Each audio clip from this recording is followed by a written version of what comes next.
Canada. Mr. Leung, stay on with me. We have more news coming in. We've learned that China has announced that North Korean leader Kim Jong-un and Russian President Vladimir Putin will be attending a military parade in Beijing on the 3rd of September to mark the 80th anniversary of victory in the Second World War. Kim Jong-un's visit, his first to China since 2019, comes at the invitation of President Xi Jinping, highlighting Pyongyang's ties with Beijing amid international sanctions. Let's listen in to what Hong Li, China's Assistant Foreign Minister, has said.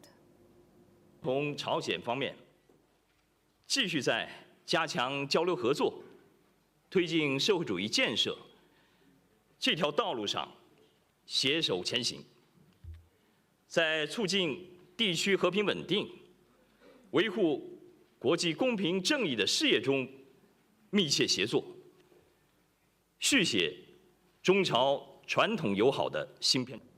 Meanwhile, Putin's attendance also offers Kim Jong-un a chance to strengthen diplomatic relations as Russia faces international isolation following the Ukraine conflict. China has further said the commemorations will host 26 foreign leaders, including heads of state and government from many Asian countries, along with representatives from international organizations. Let's listen in.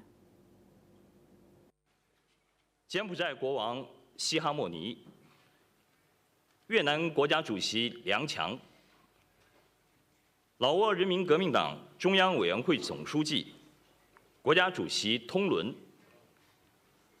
印度尼西亚总统普拉博沃、马来西亚总理安瓦尔、蒙古总统呼尔勒苏赫、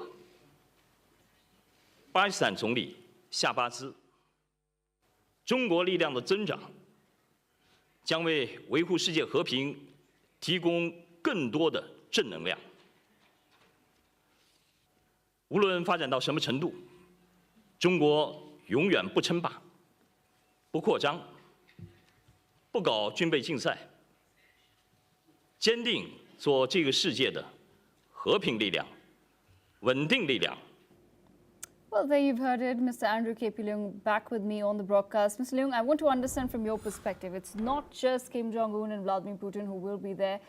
Invitations have been extended to Indonesia, Malaysia, Pakistan, several other nations as well. In your perspective, why do you think that there is now a renewed effort, especially by China, to work with countries within Asia, within this particular region? Do you think that this is coming because of the heat it faces in light of the American tariffs? It's not just tariffs. It's the Trump 2.0 administration's no-holds-barred terrorist war against almost all parts of the world, not just China as its existential threat, but American allies, the transatlantic alliance involving European countries, its Asian alliance like India and other countries. In fact, most of the countries around the world are being targeted by Trump's tariffs in order to bend the whole world to Americans' will, to Americans' own interests.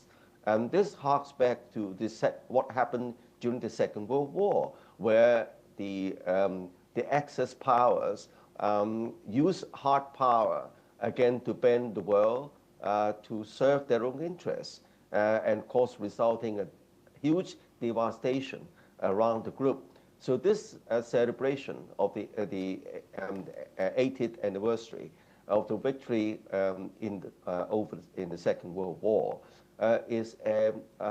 serves as a milestone that the world could hardly afford another global conflagration, because unlike the Peaceful War and any kind of world war nowadays, is going to be an annihilation for the entire group because the nuclear powers are highly nuclear armament, nuclear bombs and hydrogen bombs are extremely destructive.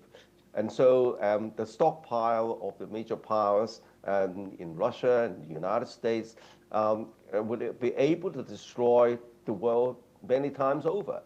So I think that this is not just a celebration, but the reminder that the world can hardly afford a major conflagration, and focusing on areas of cooperation and mutual respect, respecting each other's sovereignties, in spite of the differences in ideology, in trade, and all these other matters could be better dealt with by negotiations rather than through war.